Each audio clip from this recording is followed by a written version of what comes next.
এই নির্বাচনকে বানচাল করার জন্যে ব্যালট পেপার যখন আসবে সেখানে তারা হামলা করে বোমাবাজি করে ব্যালট পেপার নিয়ে দেখাবে এই দেখুন নির্বাচন কিভাবে হবে। কেরানীগঞ্জের একজন প্রার্থী আমাদের বিভিন্ন নির্বাচনী ক্যাম্পে ঢুকে অসৌজন্যমূলক আচরণ করছেন।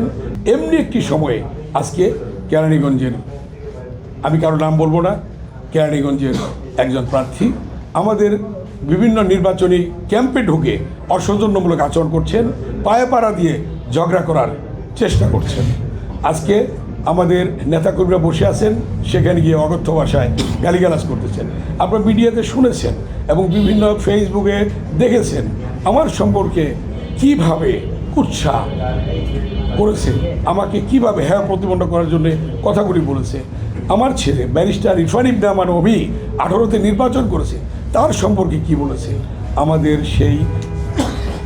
আমাদের কোনোভাবেই আমি কোনো দিন সেই প্রার্থীর তার নামটাও উচ্চারণ করিনি, তার সম্বন্ধে কোনো কথাও বলিনি, আজকেও বলছি না, বলবো না কোনো দিন।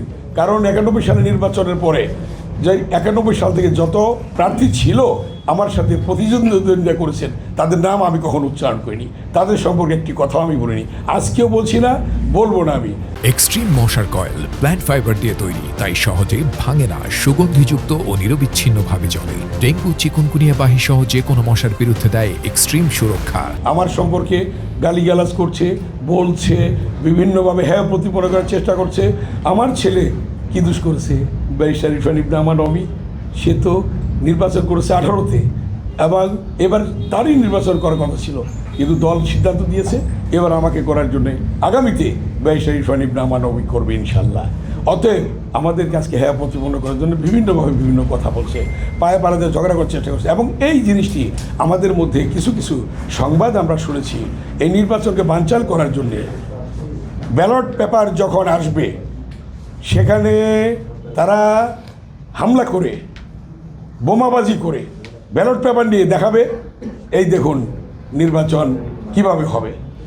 আজকে সন্ত্রাসের পথ বেছে নিচ্ছে, আজকে বিভিন্ন সেন্টারে হামলা করে এবং বিভিন্ন সেন্টারে তারা আক্রমণ করে বিভিন্ন সেন্টারে নির্বাচন বন্ধ করার জন্য পরিকল্পনা গ্রহণ করেছে।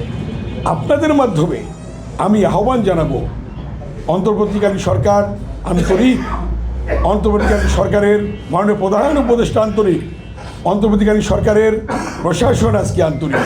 অতএব আমি আহ্বান জানাবো প্রশাসনের কাছে সকল বিষয়ে আপনার দৃষ্টি রেখে যাতে অতীতের মতো এই ঢাকা 2 আসনে একটি সুষ্ঠু নিরপেক্ষ নির্বাচন হয়, জনগণ যাতে তাদের ভোটাধিকার প্রয়োগ করতে পারে, জনগণ যাতে তারা ভোট দিয়ে তাদের পছন্দের নেতাকে নির্বাচিত করতে পারে, এটাই আমার অনুরোধ থাকবে।